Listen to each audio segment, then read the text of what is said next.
안녕하세요. 킨장 바이블 칼리지의 강지영 전도사입니다. 오늘도 킨장 바이블 칼리지에 함께 하신 모든 성도님들을 축복합니다. 저희들은 가스펠 프로젝터 4권을 배우고 있습니다.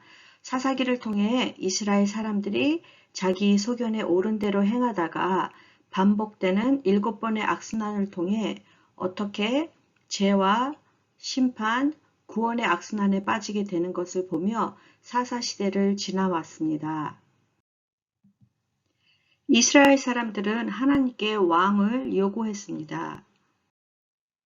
이스라엘 사람들의 요청으로 왕정시대에 이스라엘 사람들은 접어들게 되었습니다. 왕을 요구한다는 것은 어떤 의미인가요?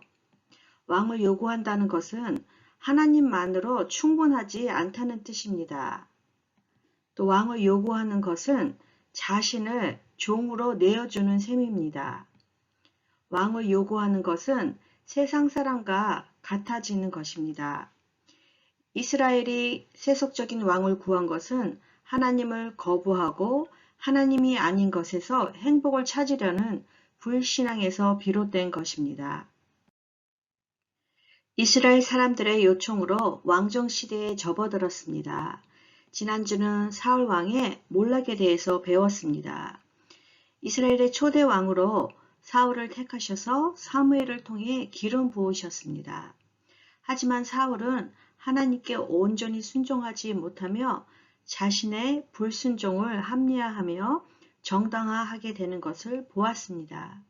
이 죄는 하나님의 은혜보다 사람들의 인정을 더 갈망함으로써 악화됩니다. 사울은 하나님을 따르지 않고 명령을 행하지 않으며 하나님께 온전히 순종하지 못했습니다. 우상 숭배한 것을 회개하지 않고 불순종을 합리화한 사울이었고 또 사람들의 인정에 목말라 한 사울은 결국 몰락하고 맙니다. 오늘은 사울 대신 하나님께서 다윗을 택하셔서 왕으로 세우시고 다윗을 통해 하나님의 백성을 위해 싸우시는 왕 예수님을 만나는 귀한 시간이 될 것입니다. 세 개의 단락으로 QBC를 시작합니다. 첫째로 하나님이 세우시는 왕은 세속적인 기준을 따르지 않습니다. 사무엘상 16장 1절에서 13절 말씀. 두 번째는 하나님이 세우시는 왕은 주의 구원하심을 신뢰합니다. 사무엘상 17장 20절에서 26절, 33절에서 37절 말씀. 세 번째는 하나님이 세우시는 왕은 주의 백성을 위해 결정적인 승리를 거둡니다. 사무엘상 17장 45절에서 51절 말씀입니다. 첫째로 하나님이 세우시는 왕은 세속적인 기준을 따르지 않습니다. 사무엘은 사울에게 기름을 부어 이스라엘을 다스리는 첫 왕으로 세웠습니다. 사울이 잘할 거라는 기대는 사무엘의 마음을 무너뜨렸습니다. 사울은 자기 자신에게만 신실했고 왕의 죄가 사무엘을 슬프게 했습니다. 사울의 죄로 인해 깊은 고민에 빠진 사무엘 선지자에게 하나님께서는 사울을 이스라엘 왕으로 세우신 것을 후회하신다고 하셨습니다. 하나님께서는 사울을 버려 왕이 되지 못하게 했다고 하시면서 사울을 위해 언제까지 슬퍼하겠냐고 하셨습니다. 사무엘에게 뿔에 기름을 채워가지고 베들레헴 이새의 집의 아들 중에서 한 왕을 보았다고 했습니다.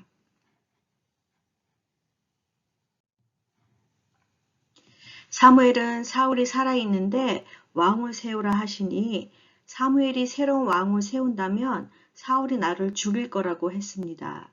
하나님은 암송아지를 끌고 가서 여호와께서 제사를 지내러 왔다고 하라고 하면서 이새를 제사에 청하라고 하십니다. 그럼 하나님께서 행할 일을 가르치며 하나님께서 알게 하는 자에게 여호와를 위해 기름을 부으라고 하십니다.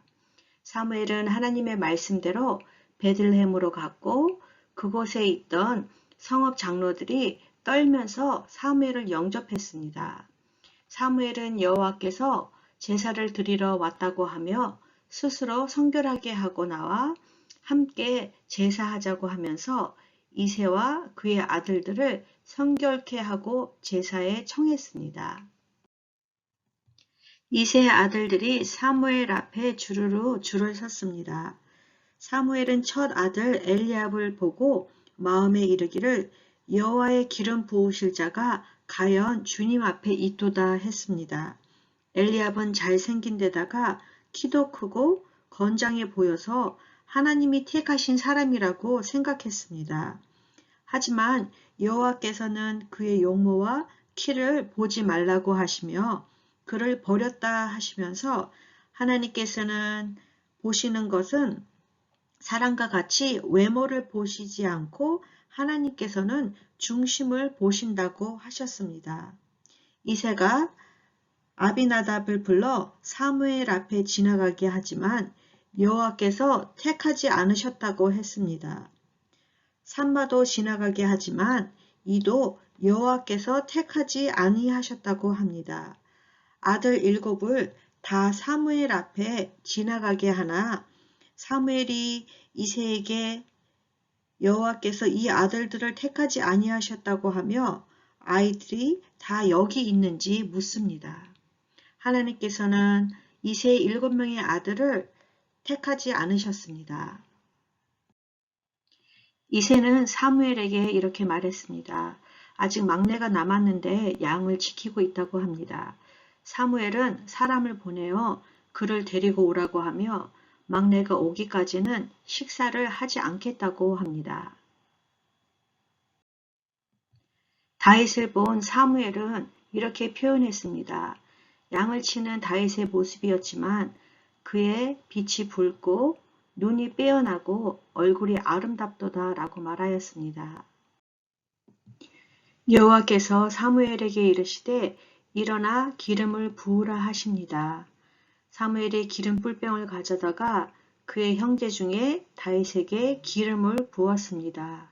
이날 이후 다윗이 여호와의 영에게 크게 감동되었습니다.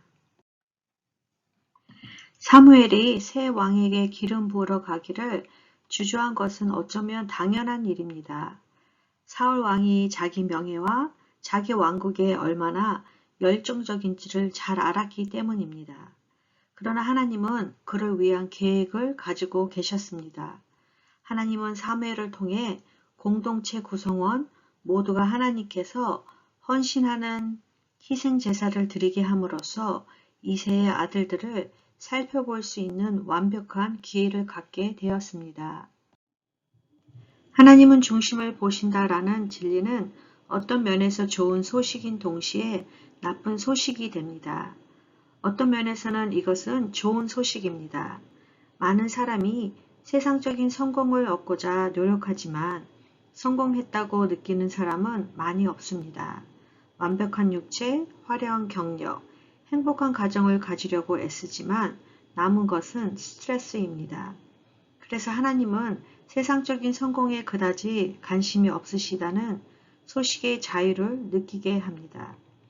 하지만 어떤 면에서 이것은 나쁜 소식이 되기도 합니다. 하나님의 마음에 합당한 사람이 있기는 할까요? 많은 사람들이 자신의 육체나 이력서나 가정은 시간을 들여서 돌보지만 정작 마음을 갖고는 하나님 마음에 합당한 자로 세워지기에는 많이 무관심하고 또 많이 부족합니다. 이것은 하나님의 인정보다 사람들의 인정에 더 관심이 있다는 뜻입니다. 하나님은 중심을 보십니다. 성경은 엘리압, 아비나답, 삼마가 왜 선발되지 않았는지 그 이유를 구체적으로 말하지는 않습니다. 외견상으로 그들도 자격을 갖춘 것처럼 보였지만 하나님은 그들의 마음을 달아보셨고 하나님의 기준에 그들은 미치지 못했습니다. 이새는 아들들을 차례대로 내보냈고 사무엘은 그들을 차례대로 거절했습니다. 다윗의 형제들을 모두 거절한 사무엘이 마침내 막내 아들 다윗에 관해서 물었습니다. 다윗은 양치기였습니다. 이스라엘에서도 너무나도 탐낼 만한 직업은 아니었습니다. 형제 중 다윗은 체구가 가장 작았습니다. 아버지 이새조차 다윗이 왕이 되리라고 생각도 하지 않았습니다. 다윗은 외적으로도 별로 인상적이지 않았지만 하나님은 다윗을 택하셨습니다. 하나님은 세속적인 기준으로 사람을 판단하지 않으셨습니다. 사무엘상 13장 14절 말씀에 보면 지금은 왕의 나라가 길지 못할 것이라 여호와께서 왕에게 명령하신 바를 왕이 지키지 아니하였으므로 여호와께서 그의 마음에 맞는 사람을 구하여 여호와께서 그를 그의 백성의 지도자로 삼으셨느니라 라고 하셨습니다. 사울이 하나님의 명령을 쫓지 않았기 때문에 사울을 대신 다윗을 택하셔서 여호와께서 여호와 마음에 맞는 사람을 택하셔서 그의 지도자로 삼으셨던 것입니다. 하나님은 다윗의 마음의 중심을 보시는 분이십니다.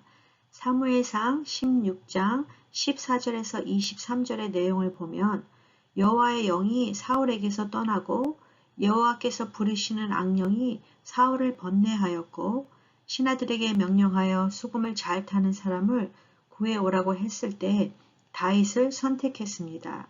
사무엘상 16장 18절 말씀에 보면 소년 중 한 사람이 대답하여 이르되 내가 베들레헴 사람 이새의 아들을 본즉 수금을 탈 줄 알고 용기와 무용과 구변이 있는 준수한 자라 여호와께서 그와 함께 계시더이다 라고 말했습니다. 다윗은 수금 연주자로 하나님께서 부리시는 악령으로부터 사울을 상쾌하게 낳고 악령이 그에게서 떠났습니다. 비록 양을 치는 자로 살았지만 주어진 삶 속에서 불평하고 원망하고 짜증내면서 사는 것이 아니라 늘 하나님께 감사하며 하나님을 찬양하는 다윗이었습니다. 다윗이 골리앗을 물리치는 장면을 보면 또 다윗이 어떻게 골리앗을 물리칠 수 있는지 사울에게 설명한 것을 보면 다윗이 일상생활 속에서 하나님의 살아계심을 경험한 것을 알 수 있습니다. 다윗은 왕으로 택함을 받았고 다윗 자신은 평범하고 특별하게 여기지 않았기 때문에 하나님의 선택으로 특별한 삶을 살아갈 수 있었습니다.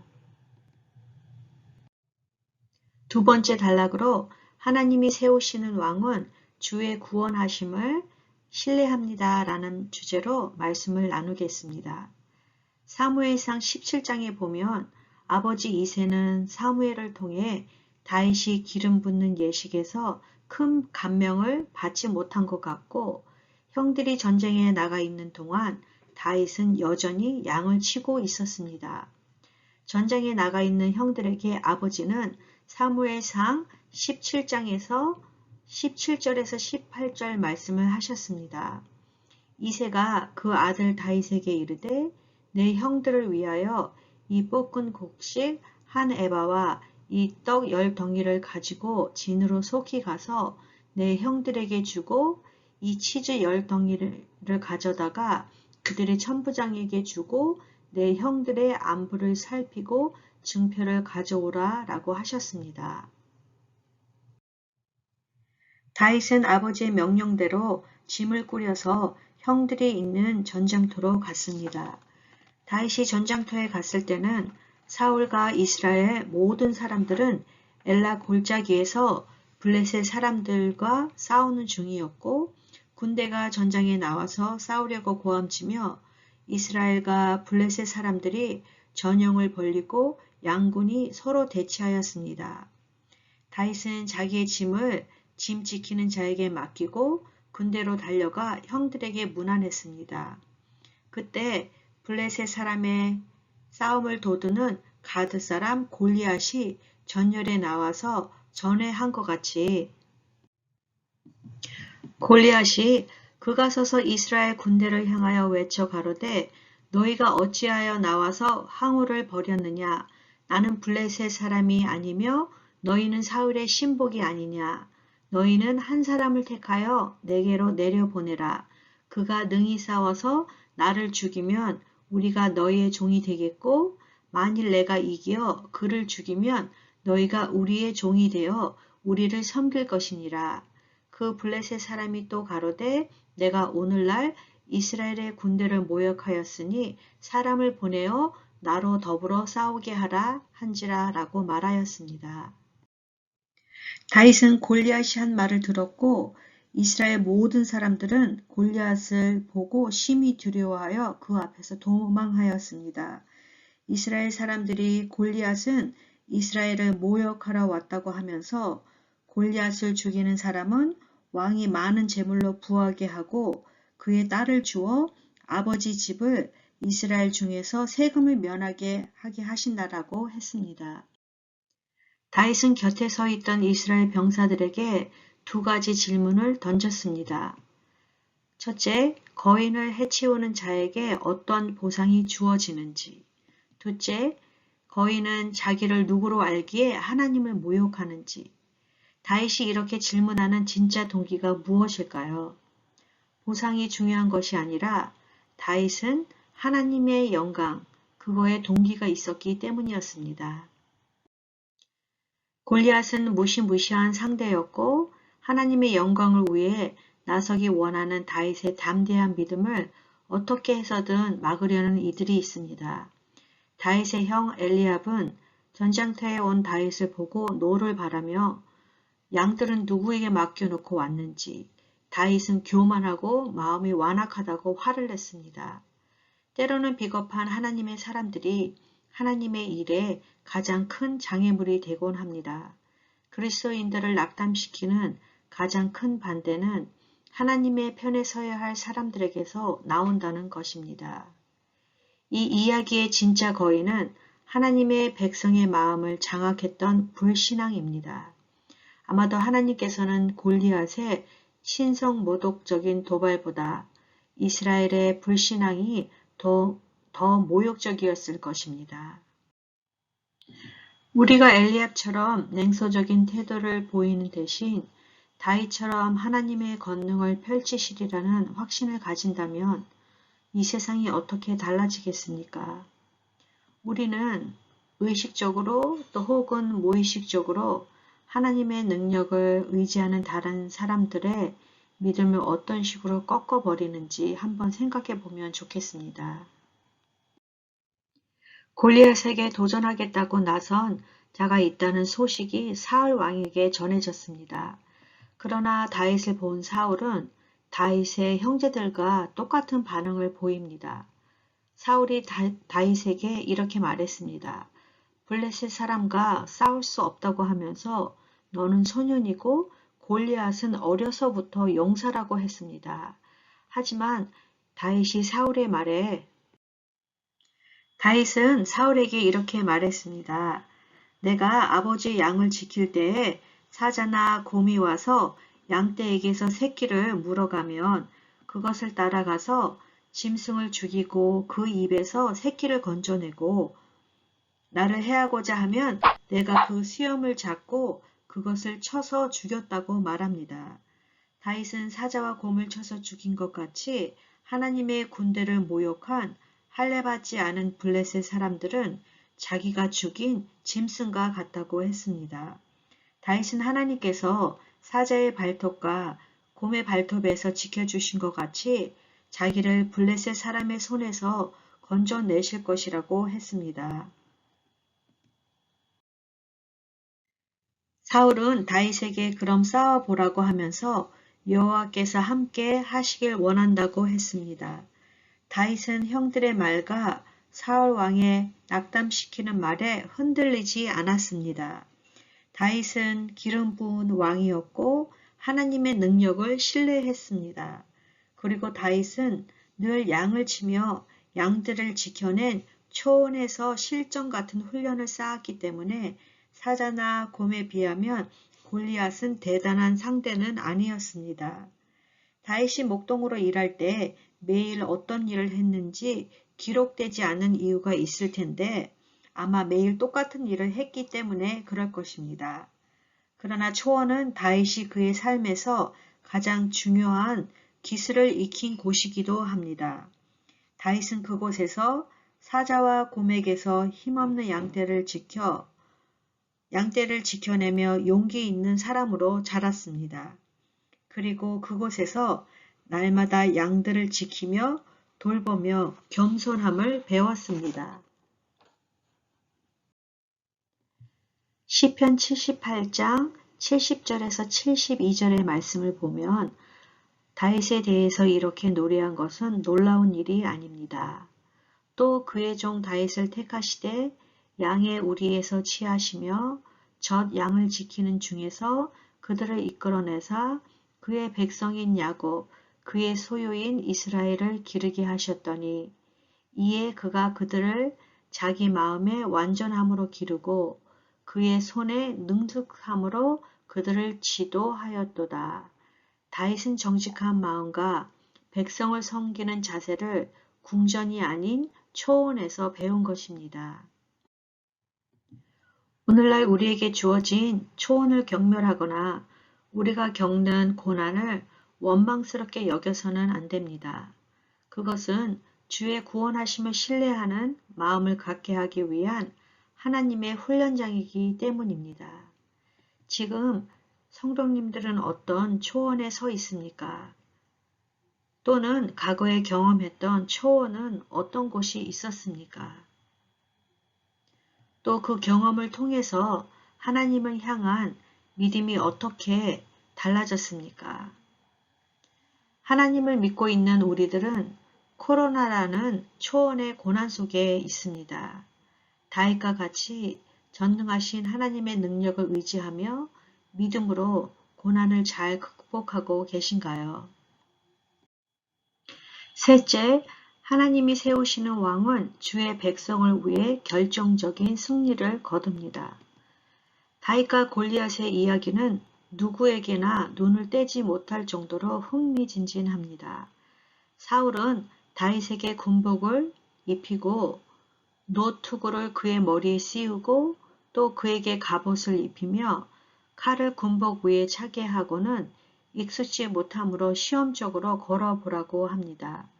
다윗은 사울에게 말하되 익숙하지 못하니 군복을 입고 가지 않겠다고 하면서 군복을 벗었습니다. 다윗은 군복을 벗고 손에 막대기를 가지고 시내에서 매끄러운 돌 5을 골라서 자기 주머니에 넣고 손에 물매를 가지고 블레셋 사람에게 나아갔습니다. 블레셋 사람이 방패를 든 사람을 앞세우고 다윗에게 가까이 나아가니 블레셋 사람이 둘러보고 다윗을 보고 업심여깁니다. 다윗은 젊고 붉고 용모가 아름다웠기 때문입니다. 블레셋 사람이 다윗에게 나를 개로 여기고 막대기를 가지고 내게 나아오냐고 하면서 그들의 신의 이름으로 다윗을 저주하였습니다. 블레셋 사람이 또 다윗에게 내게 나오라. 내가 내 살을 공중의 새들과 들 짐승들에게 주리라 했습니다. 다윗은 블레셋 사람들에게 이렇게 소리쳤습니다. 너는 칼과 창과 단창으로 내게 나아오거니와 나는 만군의 여호와의 이름 곧 내가 모욕하는 이스라엘 군대의 하나님의 이름으로 내게 나아가노라. 다윗은 양을 지키며 짐승을 죽이듯이 막대기와 물매를 가지고 골리앗을 단번에 물리치고 맙니다.